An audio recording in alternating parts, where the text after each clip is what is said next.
So then I said, listen, Dad, I know that you're a really tough critic and I just wrote this song.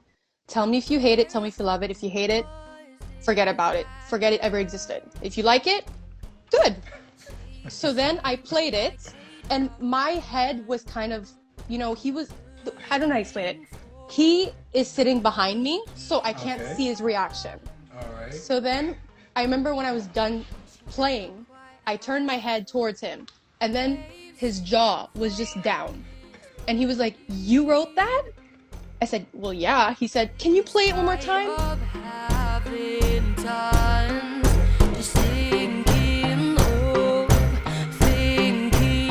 Okay, so let me do this formally, okay? I want to welcome you, Tamara Grace, to Pop-Up Conversations. We're here in Toronto. We talk to artists across the country about their musical journey, works they have in the moment, and what the future holds. So thank you so much for taking your time and joining us today. Well, thank you for having me. I'm super excited to be here. There's just a quality to your music that we're going to get to in a bit that got me really fascinated and interested in talking to you.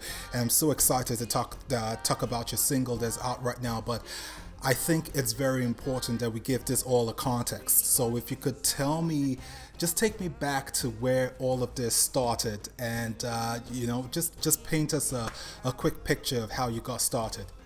In my musical journey as a whole? Absolutely. Sure. Okay. So I started to write music actually when I was 8 years old, but it kind of went more serious when I was 11. I remember this, it was super ironic because, first serious song, but my first song when it was taken seriously was called Rainbow. Okay. And literally I would just say every single color of the rainbow minus indigo, but pink, brown, white, black, gray, everything. And till this day, we still play it at home. But anyway, I remember just absolutely loving it because at the same time, I was bullied a lot in high school. And so I didn't really have too much friends to talk to regard of emotions because I was pretty shy. And so my piece of paper and pen was basically my best friend. It was every time I was feeling sad, that's when I would write something. When I was happy, I would write something about it. And then because I grew up in a musical family. A lot of people were in bands, a lot of people sang. So it naturally came itself. It naturally became a song. And then I also learned piano during that time as well. So it kind of just came and it went. And yeah, I did a lot of singing competitions, which kind of helped me grow out of my shell. And yeah, I started doing originals with producers a couple of years ago, probably when I was 16, and did a little break, but I'm back and I'm better. And yeah. Yes, I read that you took a break. You took some time off, and you came back in 2020 when you said you felt happy and healthier to give this another go. But I think I just want to track back a little bit as to when you started recording original music. Can you think of a moment where all of that became possible, that you wanted to take all of this stuff that you had been doing since you were 8 years old, that you wanted to turn that into something more concrete and more professional and wanted to start working with people? Can you think of a moment where that became clear to you? Yeah, so I remember actually the first time that I've always wanted to actually work on original music because I've always seen a lot of artists do it. So seeing that on my screen, I always wanted to do it on my own, but it was, a pretty expensive industry. There's a lot of money that goes into it. So I wasn't really able to do it. But I remember when I was in this little competition and there was a money prize. And I remember I said, if I were to win that money, I would put that money into a studio session. I would do my first song on that. And successfully I won. So then that's exactly what I did. I was 15 at the time. And that's when I first met my longtime collaborator, Michael Benjoir, who I still work with till this day. I adore him so much.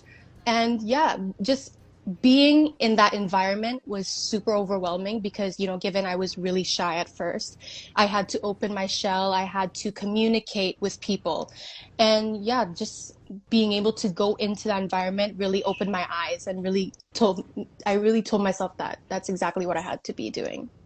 Oh my God. Okay, that's so lovely. So I want to touch upon your musical influences. So we're gonna get to your song. Okay, I just wanna, I wanna kind of set the stage on why I think you're really phenomenal and somebody we should all be watching out and rooting for. But there's a particular name in there. Of course, Freddie Mercury and all of that. But you talk about Stromae, which I absolutely adore. So when did you first encounter his music, and what about Stromae would you say is influential to you? Well, so the first time I heard of him was in high school. I'm not really sure when it was specifically, what age I was, but I Okay. remember the first song I heard was Papa Ute. Oh my God. And I was mind blown. I'm telling you, I was so mind blown because I wasn't really like I was in the environment of French language. Like I'm Okay. in Quebec, so Yeah. but I wasn't really into French music to be quite honest. I was more into the English side. So he was the first French artist that really just opened my eyes. I was just so mind blown. And just the words that he would use, the lyrics were just out of this world. And yeah, just basically, even just thinking about him right now, because I just heard his recent song and I was just like, Yeah, oh my yeah, God. yeah. I've been waiting for that for a while, and it just came out, blew my mind. I was, he never ceases to surprise. Oh my God. Okay, so what I got from you was his ability, certain words he used, and also, of course, he's a phenomenal musician. But I'm trying to figure out.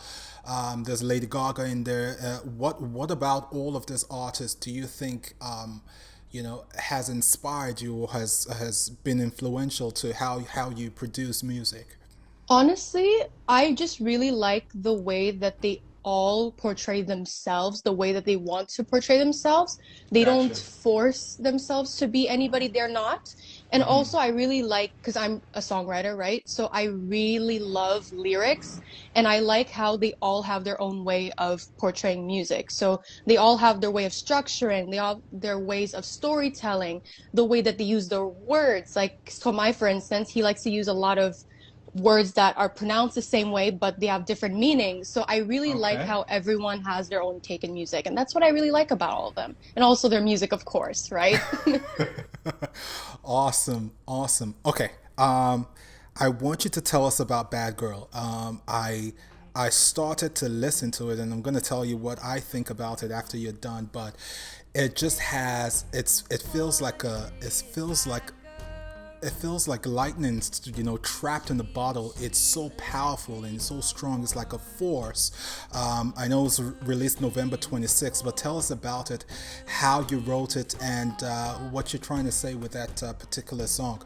Yeah, so basically what the song is about is just wanting to be loved for who you are on the inside rather who you are on the outside. And it's also a part of it is also about being taken advantage of and not being taken seriously and just having all these emotions bottled inside and just finally having it all out in the world. And I remember first writing it in October of 2020 actually. Okay. And it was, all these stories that kind of have a place in the song happened years before, but I never really took the time to think about it and write it down, which was weird because usually when I go through something, I write it on the spot. So it was really a different story with that song. But I remember the first time I even wrote it back in October 2020. It was initially a really sad ballad song, which Okay. is usually what I usually write. But I remember it going back to it months later and it just not clicking with me.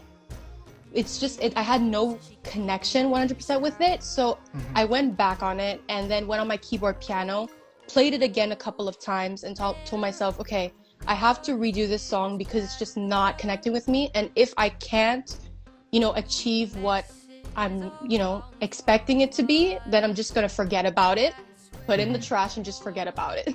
So then I remember going on the keyboard piano, rounding it out, going on every single instrument on there and just seeing if maybe the instrument is the problem or maybe the lyrics are the problem.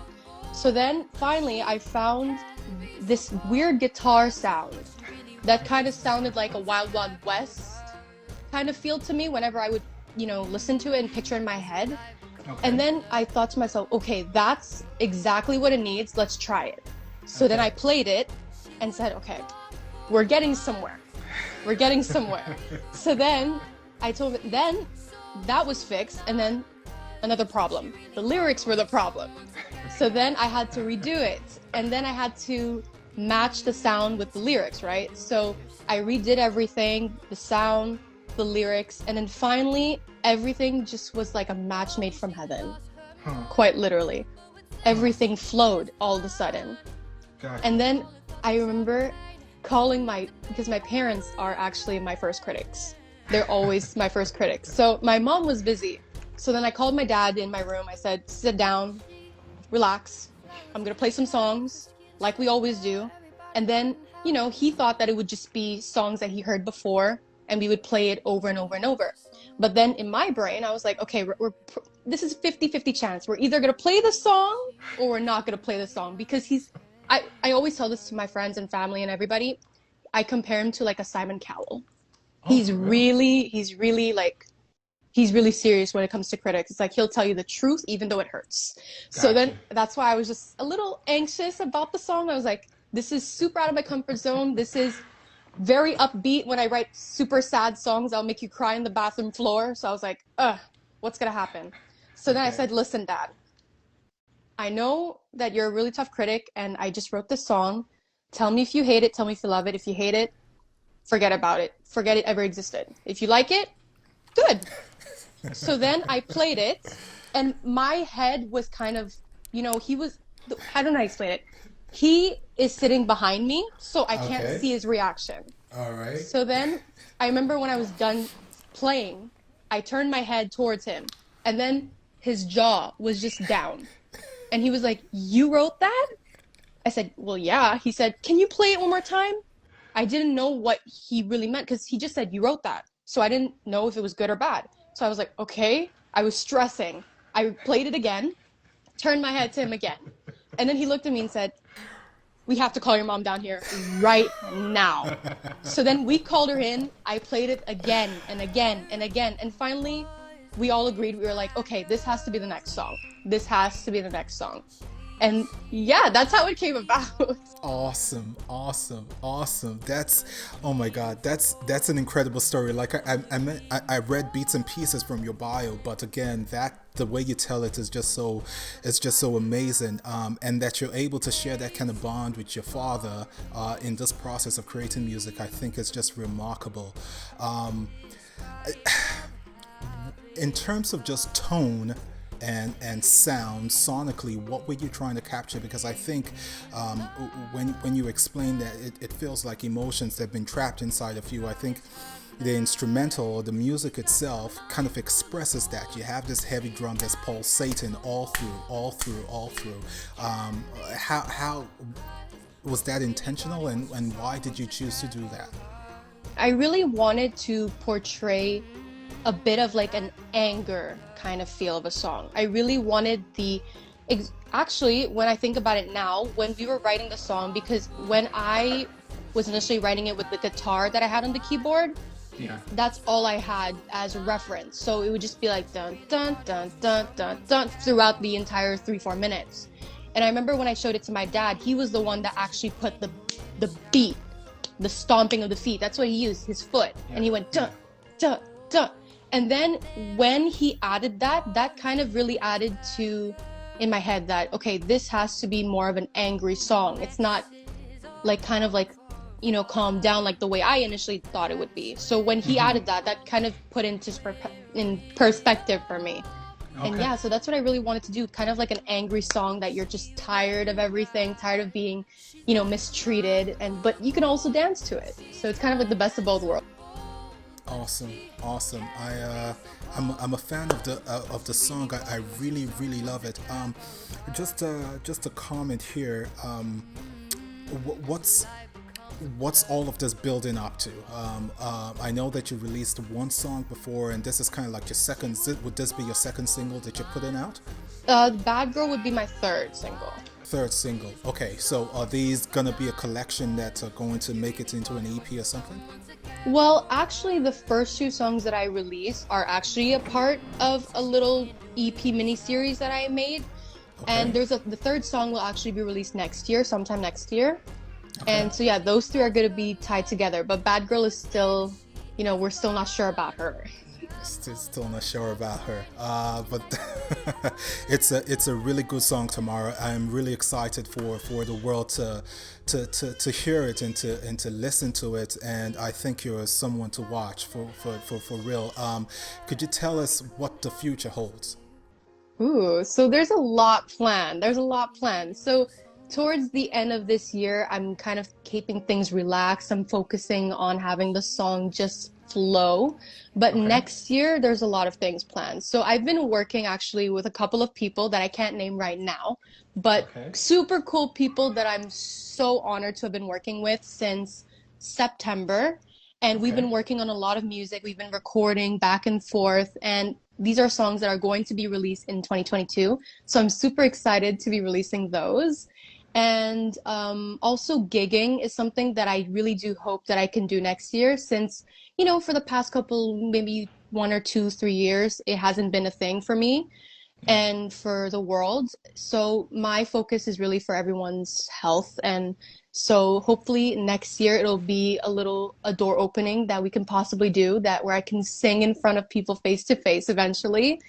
And yeah, so also the next song of the three series, the mini series is going to be out as well. So super excited to finally have that all together. And collaborations is something that I've been doing exchanges with people lately. So I hope that next year we can do a lot of collaborations. Awesome, awesome. It sounds like you've got it quite figured out, and I think you're not in want of talent. Like I've listened to you play a piano. I listened to a few covers you did, especially one of Queen, and it was just mind blowing how you're able to capture the essence of a song that large and that grand, and do it so effortlessly. So, congratulations. We are rooting for you. Tell us where we can find what you have put out currently, and yes, tell us where we can find your stuff. Yeah, so Bad Girl is the song that I recently put out. You can find it on Spotify, on YouTube, practically in every platform, Tamara Grace. And then my Instagram, Tamara Grace Music, Twitter, Real Tamara Grace, TikTok, Tamara Grace Music. I'm on there a lot recently now, so you can check me out there too. Okay, okay. See, hey, come back whenever you want. We absolutely adore you. It's just amazing the amount of talent you have. But we're excited. Congratulations. We're gonna point people to your stuff, and we're gonna keep talking for sure. This is just the beginning for you. Yeah. Okay. Thank you so much for coming on the show. Well, thank you so much. This was super fun. Same here. Have a great rest of your night, and we'll keep talking. Okay. Yeah, you too. Bye. Take care now. Bye bye.